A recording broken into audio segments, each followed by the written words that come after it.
It's a very exciting evening. It's the end of June. We're at Stamford in Piccadilly, and we're here to announce the literary shortlist for what's known as the Wainwright Golden Beer Prize.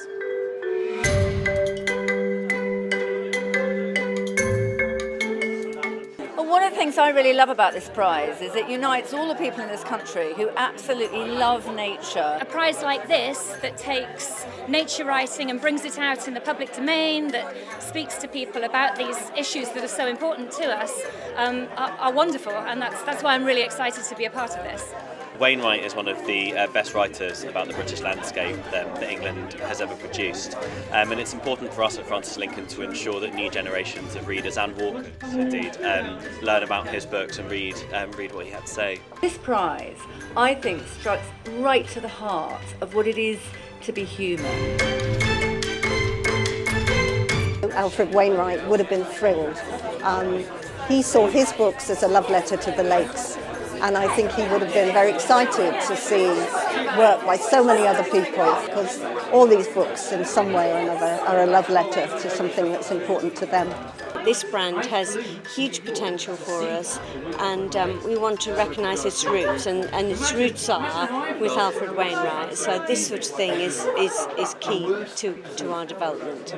We found that our readers here at Stamford's are picking up nature writing alongside their travel guides and maps to be inspired and find some sort of redemption and catharsis in life in the country, or just visions of country living.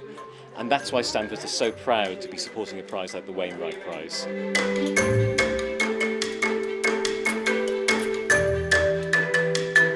Edgelands are the first places that get built over. That space itself will be built over in 15 years. So I felt it was important to capture the stories of that place, the lives and the lairs and the people who've inhabited it and what they felt, what they saw when they were there. This is a place that at one point was a royal hunting forest.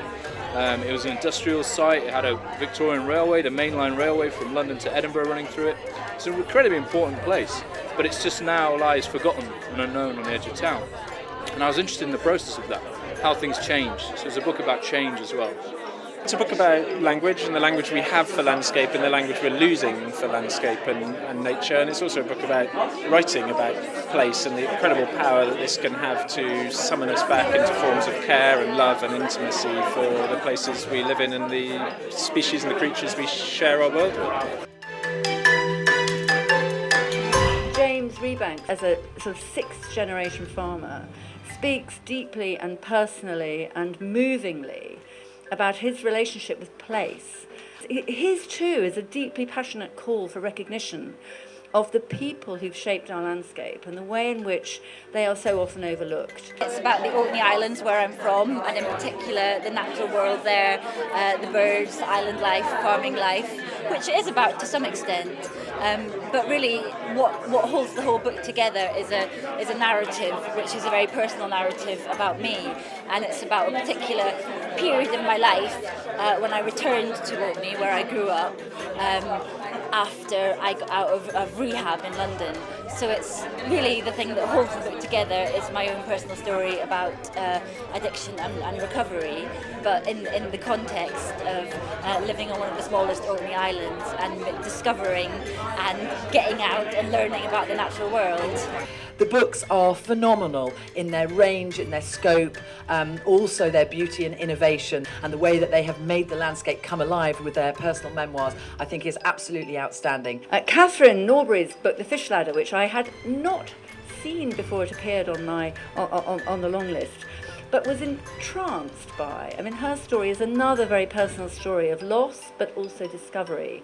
She explores the rivers. She tries to walk right to the source of the rivers, and in the process discovers not only herself and her own story, but also the story of landscape, the story of place, the story of the magic of nature. And it's a really beautiful book, one that is a very unusual way of looking at nature, but incredibly captivating. If there were one underlying theme in my book, I suppose it's the disappearance of natural abundance in England, as exemplified by the blizzard of moths that used to be visible on summer nights.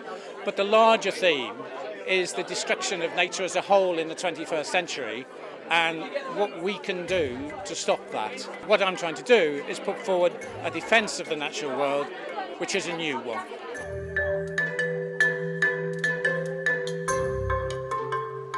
So that's the shortlist. Now we just need to find out who the winner is.